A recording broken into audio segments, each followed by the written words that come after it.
नमस्कार दोस्तों, और एक बार फिर आपका स्वागत है हमारे चैनल पर। आज हम एक ऐसे विषय पर बात करने वाले हैं जो हम सभी के जीवन को कहीं ना कहीं प्रभावित करता है। एक ऐसा विषय जिस पर शायद हम खुलकर बात नहीं करते, लेकिन इसकी कमी हमें अंदर से खोखला कर सकती है, और वो है आत्मविश्वास। क्या आपने कभी सोचा है कि आज के समय में जब हमारे पास इतनी जानकारी है, इतने अवसर हैं, फिर भी क्यों बहुत से लोग आत्मविश्वास की कमी से जूझ रहे हैं? क्यों हमें खुद पर उतना भरोसा नहीं हो पाता जितना होना चाहिए? आज हम उन मुख्य कारणों पर गहराई से बात करेंगे जिनकी वजह से हमारा आत्मविश्वास कम हो रहा है। तो चलिए शुरू करते हैं। सोशल मीडिया का अदृश्य जाल सबसे पहला और शायद सबसे बड़ा कारण है सोशल मीडिया। जी हाँ, वही सोशल मीडिया जिसे हम मनोरंजन और जानकारी के लिए इस्तेमाल करते हैं। आजकल हर कोई अपनी बेस्ट लाइफ ऑनलाइन दिखाता है। छुट्टियों की शानदार तस्वीरें, सफल करियर की कहानियां, खुशहाल परिवार की झलकियां। और हम क्या करते हैं? हम अपनी साधारण सी जिंदगी की तुलना उन परफेक्ट ऑनलाइन लाइव्स से करने लगते हैं। जब हम किसी के फिल्टर्ड और एडिटेड पोस्ट देखते हैं तो हमें लगता है कि हमारी जिंदगी में कुछ कमी है। हमें लगता है कि हम उतने अच्छे नहीं हैं, उतने सफल नहीं हैं, या उतने खुश नहीं हैं। यह तुलना हमें अंदर से खोखला कर देती है। हम भूल जाते हैं कि ऑनलाइन जो दिख रहा है वो सिर्फ एक छोटा सा चुना हुआ हिस्सा है। असलियत अक्सर बहुत अलग होती है। और जब हम लगातार बाहरी सत्यापन, लाइक्स, कमेंट्स पर निर्भर हो जाते हैं तो हमारा अपना आंतरिक आत्मविश्वास कमजोर पड़ने लगता है। हमें अपनी कीमत दूसरों की प्रतिक्रियाओं में दिखने लगती है, जो कि बहुत खतरनाक है। शैक्षणिक और व्यावसायिक दबाव दूसरा बड़ा कारण है। लगातार बढ़ता शैक्षणिक और व्यावसायिक दबाव। आज के समय में प्रतिस्पर्धा इतनी बढ़ गई है कि हर जगह बेस्ट बनने का दबाव है। स्कूल में अच्छे नंबर लाने का, कॉलेज में टॉप करने का, और फिर नौकरी में सबसे आगे निकलने का। जब हम लगातार इस दौड़ में भागते हैं तो असफलता का डर हमें सताने लगता है। हमें लगता है कि अगर हम सफल नहीं हुए तो हमारी कोई कीमत नहीं। ये डर हमें नए प्रयोग करने से रोकता है, हमें अपनी गलतियों से सीखने नहीं देता। हम हर छोटी सी असफलता को अपनी व्यक्तिगत कमी मान लेते हैं।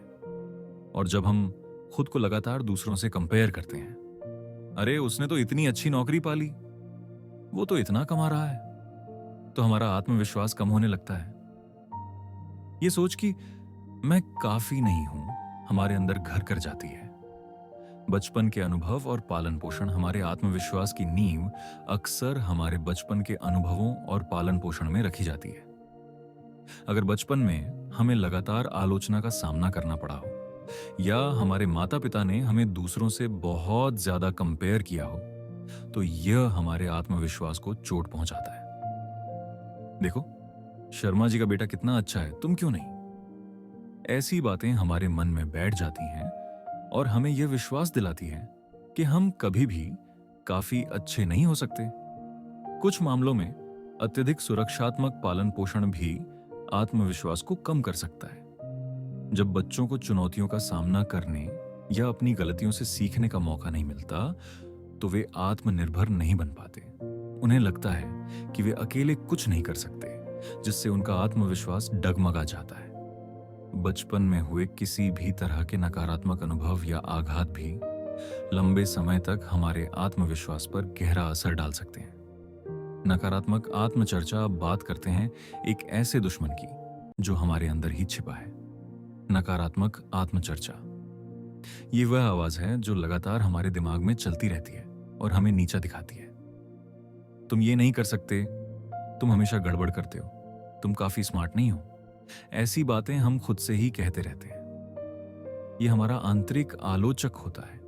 जब हम लगातार खुद को नकारात्मक लेबल देते हैं या अपनी सफलताओं को कम आंकते हैं तो हम अनजाने में ही अपने आत्मविश्वास को कमजोर कर रहे होते हैं। हम अपनी सकारात्मक बातों को नजरअंदाज कर देते हैं और केवल अपनी कमियों पर ध्यान देते हैं। यह पूर्णतावाद परफेक्शनिज्म की ओर भी ले जा सकता है, जहां हम अवास्तविक रूप से उच्च मानक निर्धारित करते हैं और जब वे पूरे नहीं होते तो खुद को दोषी ठहराते हैं। ये एक ऐसा चक्र है जिससे बाहर निकलना मुश्किल हो सकता है। शारीरिक और मानसिक स्वास्थ्य समस्याएं, हमारा शारीरिक और मानसिक स्वास्थ्य भी हमारे आत्मविश्वास पर सीधा असर डालता है।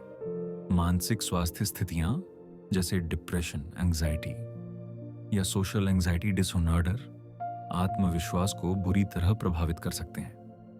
जब हम अंदर से अच्छा महसूस नहीं करते तो हमें खुद पर भरोसा करना मुश्किल लगता है। इसी तरह पुरानी बीमारियां या शारीरिक छवि संबंधी चिंताएं भी आत्मविश्वास को कम कर सकती हैं। अगर कोई व्यक्ति अपने शरीर को लेकर असुरक्षित महसूस करता है तो यह उसके समग्र आत्मविश्वास को प्रभावित करेगा।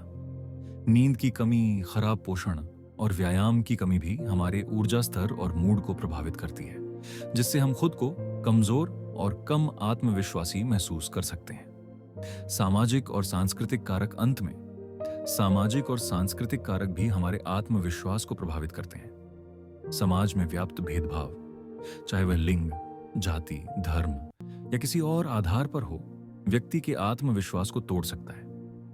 जब किसी को लगातार यह महसूस कराया जाता है कि वह अलग या कमतर है तो उसका आत्मसम्मान कम हो जाता है। कुछ पारंपरिक सामाजिक अपेक्षाएं भी लोगों को अपनी पूरी क्षमता तक पहुंचने से रोक सकती हैं। उदाहरण के लिए, अगर समाज केवल कुछ खास तरह की सफलताओं, जैसे बहुत पैसा या प्रसिद्ध है, को ही महत्व देता है, तो जो लोग इन पैमानों पर खरे नहीं उतरते वे खुद को कमतर महसूस कर सकते हैं। मजबूत सामाजिक समर्थन नेटवर्क की कमी भी आत्मविश्वास को कमजोर कर सकती है, क्योंकि हमें लगता है कि हम अकेले हैं। तुलना और प्रतियोगिता पर अत्यधिक ध्यान, आज के युग में हर जगह तुलना और प्रतियोगिता पर बहुत ज्यादा जोर दिया जाता है। स्कूल से लेकर नौकरी तक हर कदम पर हमें दूसरों से बेहतर साबित होने का दबाव महसूस होता है। ये हमें लगातार अपनी प्रगति को दूसरों की प्रगति से मापने पर मजबूर करता है। उसने तो ये कर लिया, मैं क्यों नहीं? मैं उससे पीछे क्यों हूं? ये सवाल हमें अंदर से परेशान करते हैं। जब हम हर छोटी बड़ी चीज में प्रतिस्पर्धा देखते हैं और सहयोग की भावना को भूल जाते हैं तो असफलता को हम एक व्यक्तिगत कमी के रूप में देखने लगते हैं, न कि सीखने के अवसर के रूप में। यह मानसिकता हमारे आत्मविश्वास को धीरे धीरे खत्म कर देती है। निष्कर्ष तो दोस्तों, ये थे कुछ प्रमुख कारण जिनकी वजह से आज के समय में हमारा आत्मविश्वास कम हो रहा है। सोशल मीडिया की अवास्तविक दुनिया से लेकर बचपन के अनुभवों और हमारे अंदर की नकारात्मक आवाज तक, ये सभी कारक मिलकर हमें खुद पर शक करने पर मजबूर कर सकते हैं। लेकिन यह जानना बहुत जरूरी है कि आत्मविश्वास कोई ऐसी चीज नहीं है जो या तो आपके पास होती है या नहीं होती। ये एक मांसपेशी की तरह है जिसे अभ्यास से मजबूत किया जा सकता है। इन कारणों को समझना पहला कदम है। अगला कदम है इन पर काम करना और अपने आत्मविश्वास को फिर से बनाना। मुझे उम्मीद है कि ये वीडियो आपको यह समझने में मदद करेगा कि आत्मविश्वास की कमी के पीछे क्या कारण हो सकते हैं। अगर आपको ये वीडियो पसंद आया हो तो इसे लाइक करें, अपने दोस्तों और परिवार के साथ शेयर करें और हमारे चैनल को सब्सक्राइब करना न भूलें। हम अगले वीडियो में बात करेंगे कि कैसे हम अपने आत्मविश्वास को बढ़ा सकते हैं और एक खुशहाल, अधिक आत्मविश्वासी जीवन जी सकते हैं। तब तक के लिए अपना ख्याल रखें और खुद पर विश्वास रखें। मिलते हैं अगले वीडियो में।